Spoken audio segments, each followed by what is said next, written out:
Hallelujah. Yes, I'm going to praise him anyhow. If you're able to take on the attitude of, I've been through too much not to worship him. If you're able to smile when you should be crying. If you're able to trust the process and trust the plan, even when you don't know what the process or the plan may be. If you're able to praise him in advance.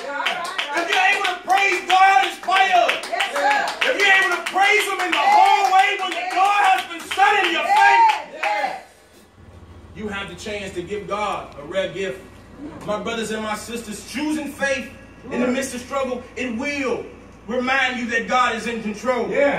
Choosing faith in the midst of suffering also will let you know that it's a rare gift to God. And finally, my brothers and my sisters, choosing faith in the midst of suffering will bring you closer to God. Yes, it will. Hallelujah. Now, although Job didn't know it at the time, he was about to get a little closer to God. He was on his way to his most intimate encounter with God. The most intense moment of his life. Through the season of suffering that had fallen upon him, he was starting a short journey that would lead to his greatest understanding of exactly who God was. My God. It says that Job began to find out personally just who God was to him. He got on that intimate level with God. He got a personal relationship with God. Not that kind of relationship that grandma always talks about. Not the one that your mama always talks about. Not the one that you hear the preachers talk about. Not the ones that the deacons talk about. But his own personal relationship with God. Unfortunately, not every person comes closer to God on this road of suffering.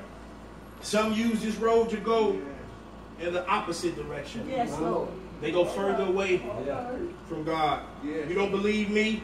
Maybe you got all people that's full of faith in your circles. But we can go to scripture and it talks about that Pharaoh, for instance. He destroyed his entire country when he refused to acknowledge that God in the midst of the suffering. He refused to acknowledge God.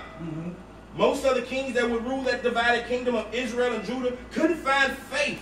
They couldn't find faith in the midst of what they were going through. They couldn't find it. They could not find it. And all their kingdoms failed because of their faithfulness. They were unfaithful. A rich man even was afraid to suffer the loss of his material wealth. He missed walking with the Messiah. Judas, he was overwhelmed by his own self-inflicted heartache, and he missed the resurrection. My brothers and my sisters, don't choose the wrong road when you're on this path of faith, when you're going through some suffering.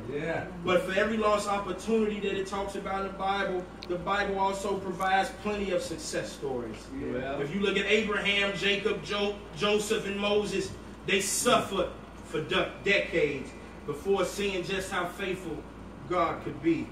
To those who simply would not let go of their rope of faith, David became more than a king. He became the most beloved songwriter in the history of faith.